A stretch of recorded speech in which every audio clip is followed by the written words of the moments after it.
We are here with the Help Hope Heroes podcast. Devon Center, for me, they believed in me when I didn't believe in myself. Recorded live at a homeless shelter. I basically reinvented myself with the Devon Center. Our clients are the homeless, the addicted, those in poverty. We fight the good fight. Tear down some stigmas. They taught me those life skills that I didn't have. What does Help Hope Heroes mean to you? If you come to the Devon Center, you will be changed in a really good way. All right, here we are, Help Hope Heroes podcast. It's the Devon Center podcast recorded live at a homeless shelter. We are here with another episode and excited to have with us a special guest, Devon Lee, who is our volunteer coordinator. Welcome, Devon. Hey, thanks for having me, Mike. How are you doing? Good. How are you? Good. Let's start with some simple stuff. How long have you worked at Devon Center? Well, in a full-time capacity since December, part-time since sometime in the beginning of 2016. So, a couple years now. Where'd you start? Guest services in the shelter office. All right. And if you don't mind, get a little closer to the microphone. So, yeah, there you go. Okay. So shelter, guest services, a lot of people listening or watching right now don't know what that all entails. Just give us a day-to-day. It's kind of hard to say because it changes every day. Yeah. Down in that shelter office, I mean, one day you're handing out medications, then the next minute you're responding to some kind of emergency, you're helping people find apartments. I mean, it could be anything. You know, you're doing it all. So. And you worked closely with volunteers while you were in that position. I did, yes. I relied on volunteers heavily because sometimes you're the only staff member, you know, for the whole building. Describe for me some of the people you worked with down there. I want to know what they were like. What are some characteristics of the volunteers in our shelter? Well, beautiful, for one. Not physically, but emotionally, mentally beautiful people. Just incredible to see people giving their time. Getting a little choked up already. That's fine. But people willing to give so much of their time to help our cause, help our mission, and just truly be there just for the people. So that's great. Yeah, I love it. And so that really inspired you and made you want to work here full time. And now you are, as of, was that October, November? When did you begin in full time for volunteer coordinator? December 17th. Okay. See, time flies in the nonprofit world. I don't think a lot of people recognize that, but we're on especially in marketing, we're on a fundraising schedule. We're always looking ahead to the next big thing, and time flies. So the fact that it was December or October, you could have convinced me it was August, the way time goes here. Right. You've been a very welcome teammate. I get to work with you a lot. You're doing a great job. Thank you. We want to dig into Devon, who Devon is a little deeper, but first I would like to make sure we talk about some volunteer opportunities that are in front of us now. What type of openings are there? What are some ways that people could help right now? Some of the ways that you could help us right now, I mean, in our shelter office, doing just what I talked about a minute ago, what I did, because I started off as a volunteer doing that. So that's a tremendous area of need right now, anytime between 6 a.m. and 10 p.m., 7 days a week. Wow.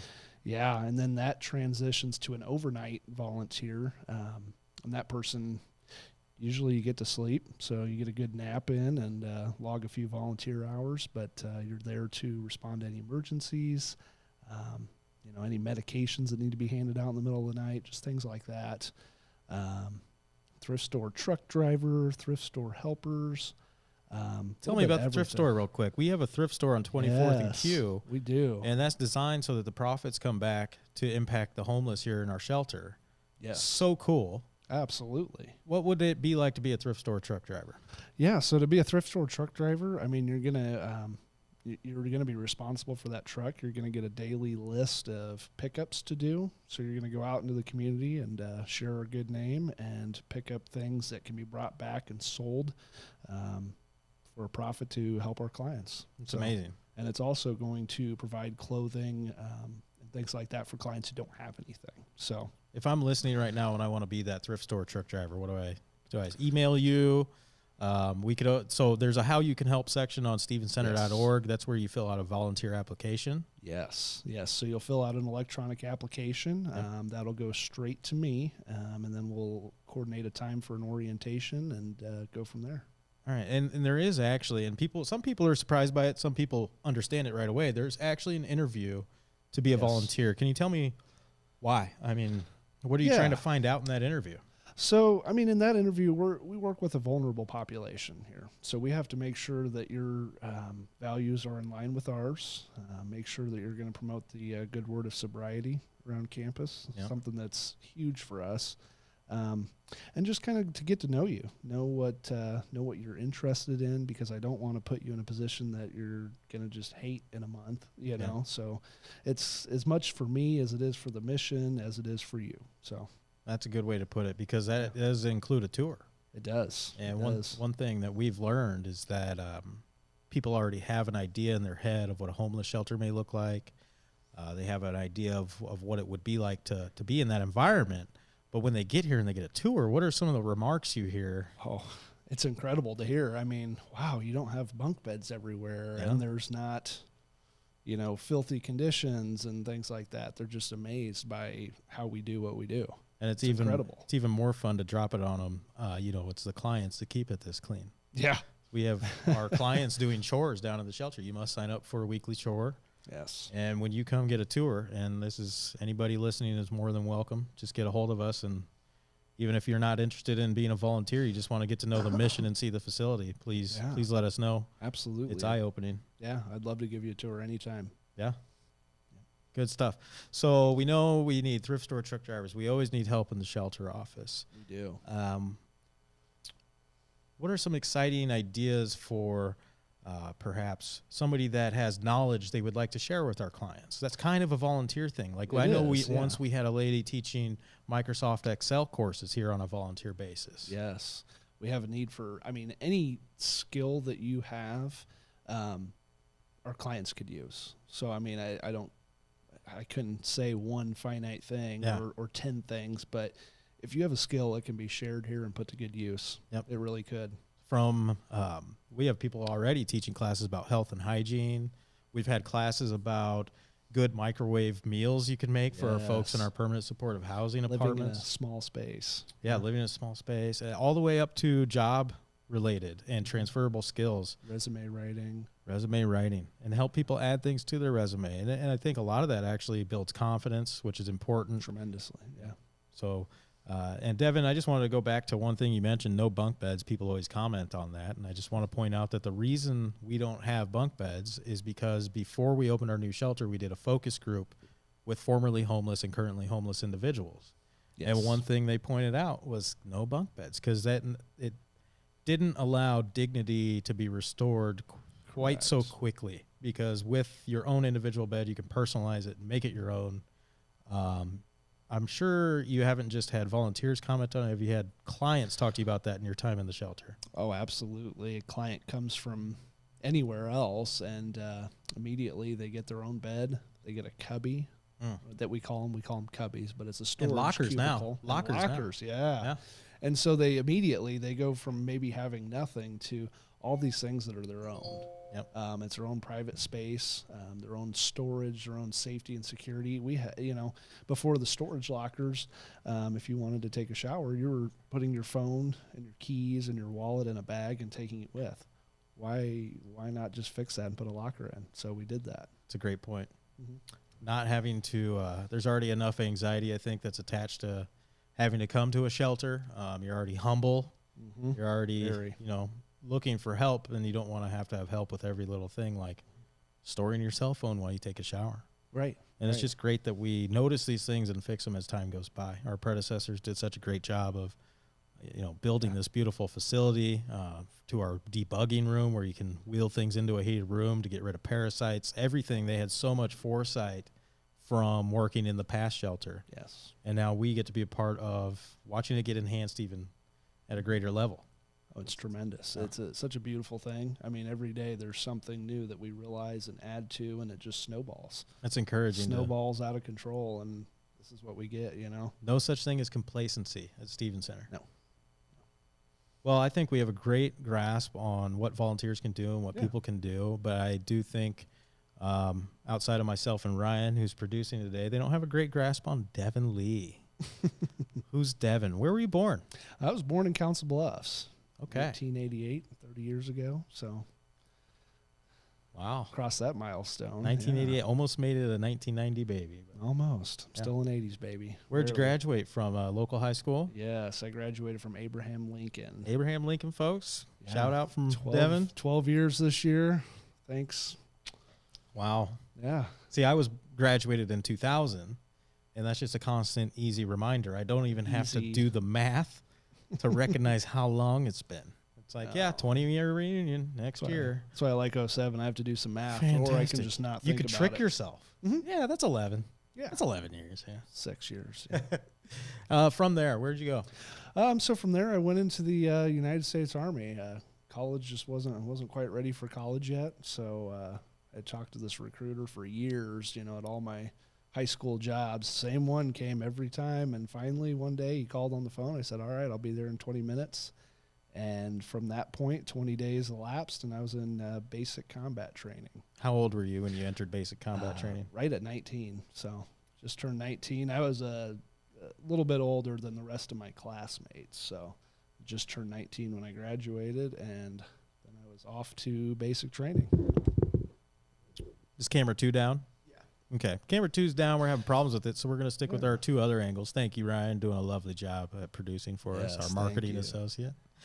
So I want to get a little bit off track, and then we're going to go back to who Devon is. First of all, thank you for your service. Yes, my pleasure. Something I was raised with was, you always respect the veterans and treat people with respect that have served for our country. Because if it wasn't for you, we wouldn't have a city, a community, to have a nonprofit to help the people that are in need. So thank you very much for that. My pleasure. In My your pleasure. time here, have you been a part of ceremonies on Veterans Day? Have you I have. seen? So talk to me about things that you've seen Stevens Center do for its veterans. Oh, Stevens Center's done amazing for their veterans. I mean, we have a flag raising ceremony every time it's time for a new flag.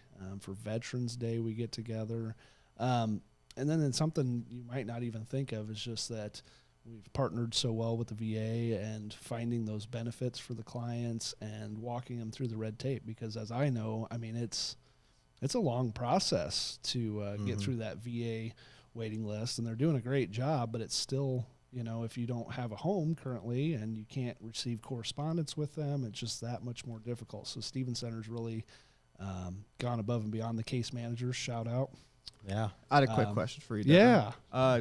Do we have a housing first policy for veterans? I thought I might have heard that once. We do. I think it's a yes. community-wide policy. So this Community-wide. is actually, if you're in our community of Omaha, be proud of that. Yes.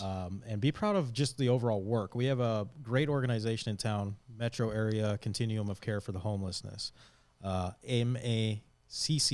And I've so many Yes. times I've incorrectly said MAACH. So if anybody from Match is listening, I apologize. It's MACCH.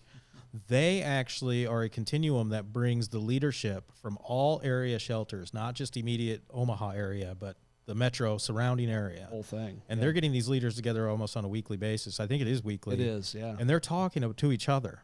So this shelter is good at this one's good at that. This is, and they're working on warm transfers of clients.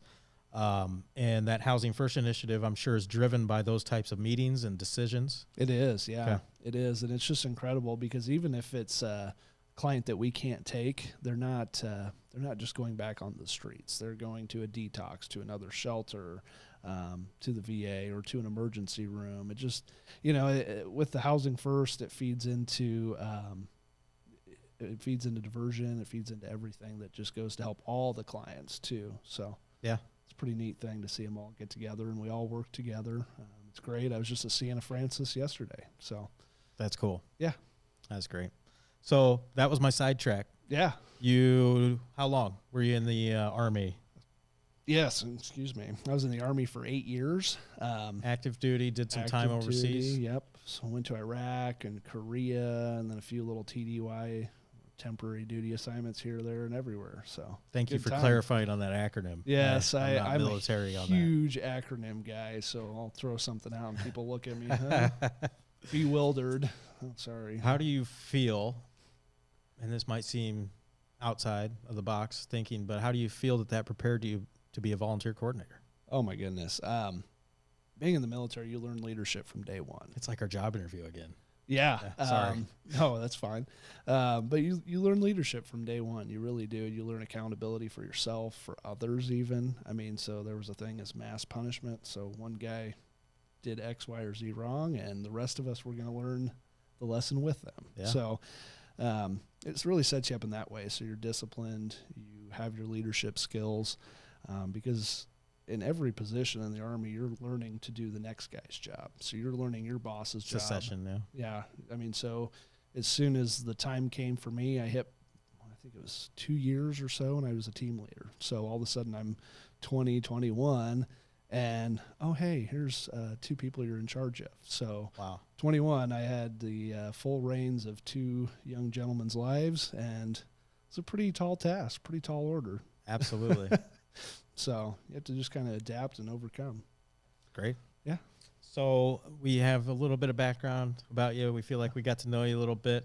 What's something fun going on in your personal life right now? Oh, my goodness. I mean, the man has 3 children. 3 children and 4th on the way. fourth on Number the way. 4 on the way. End of it's June. and it's a boy. It's a boy. It So he has is. 3 daughters. No, you have a son already. Yep. And Yep. then a boy on the way. 2 daughters, and then you have 2 boys. You'll be even Steven there. Yeah. Well, we still win. What I mean by that, yeah. Well, that's what I'm saying is, you got the 3-on-3, Right. whereas And with- they all follow me and work on cars and jet skis. so you like and- doing that stuff. Tell us about that. Oh, Wow. yes. I love tinkering with cars. Yeah. We go to the lake all the time. We're big lake people when it comes time for that. Being in Nebraska, I'm not sure why we're here. Yeah, 'cause you we like love water that so much? Yeah. So we only get a good 6-8 months out of the year to do those things. So we prepare throughout the winter and get our toys ready to go. And then it's about May 1st or so, we're out on the water. So, That's fantastic. Thank Yeah. you for sharing that. yeah, you're welcome. So, can't let you leave without telling me a story, man. Tell me a story about a day that you just wouldn't believe in the shelter, or like an instant or a client that touched you, or just tell us something good. Tell us something that you think maybe exemplifies why you love Stevens Center, because you've talked to me about it. I love Stevens Center. You do. Everybody that works here has that passion and heart for Stevens Center. What is there something that got you hooked, or is there an example you can give us?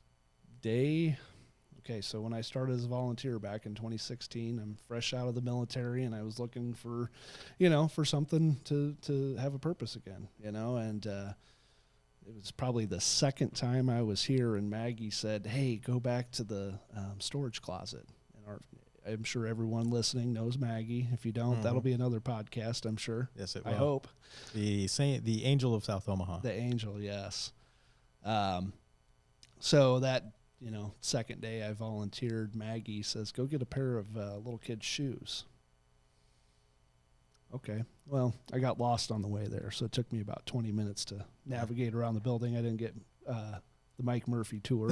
So once I found the storage closet, found the shoes, she also told me to grab a pair of shoes, for a women's size whatever, and okay, whatever. So I went there and grabbed them and came back, and there was a shoeless mother and a shoeless child in probably May or June. Yeah. Yeah. So That's I mean, you don't really need to say more. I get it. no. And you got to tell me their reaction. Probably like 10 Christmases in one. Wow, that's well put. And That's well put. yeah, so I was hooked. That's all we needed. That wraps this episode up. We thank you for taking Thank time you. on it, because My pleasure. believe me, being a volunteer coordinator keeps this man on his feet and busy and around campus the whole time. So Yes. you would think it'd be just like pushing paper and pencils. No, he's up and Shaking at 'em. hands and Yep. that's why I encourage anyone, if you're reaching out to volunteer, do our electronic volunteer application. Yep. Make emails Devon's job easier. Yes. help Devon. help a brother out. Yeah. So I mean, email's a wonderful mode of communication for me.